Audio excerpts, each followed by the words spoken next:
कि आज हामी यो निबुवा साँधेर खान लागिरहेका छौं।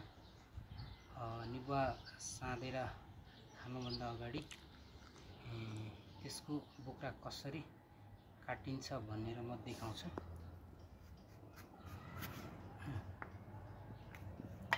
निबुवा पनि कत्रो छ है।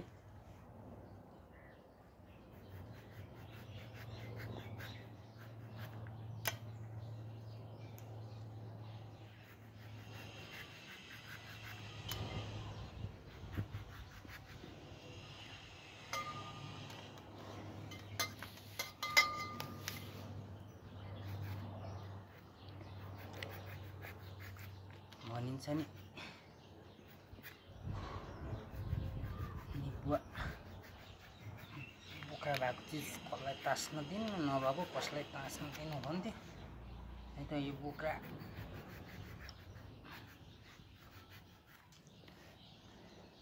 यसरी तासेर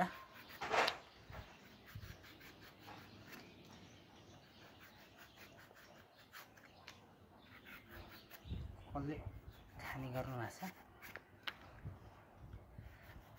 अमिलोको रस अर्थात निबुवा साँधेर खान त सबैले खान्छन् र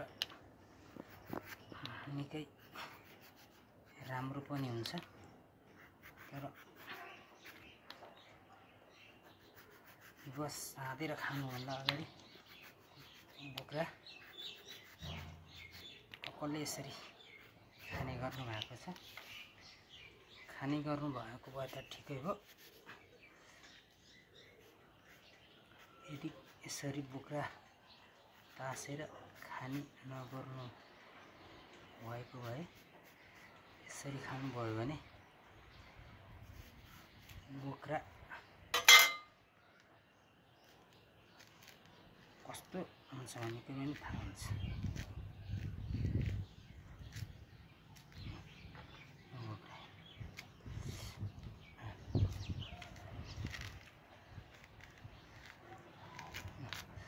कस्तो बोक्रा त यही यस्तो यो बोक्रा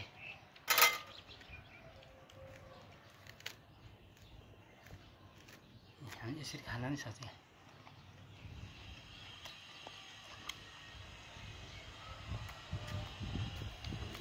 यो बोक्रामा विशेष गरी फाइबर पनि हुन्छ, जसले हाम्रो पाचन प्रक्रियालाई पनि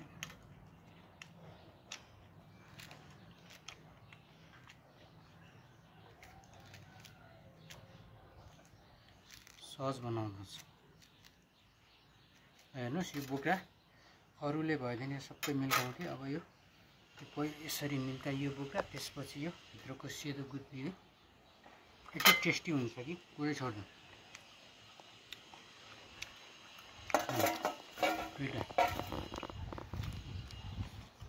यो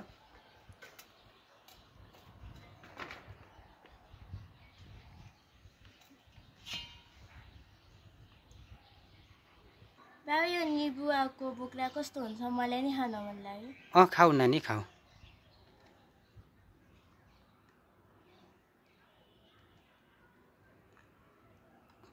टेस्ट कस्तो रहेछ नानी?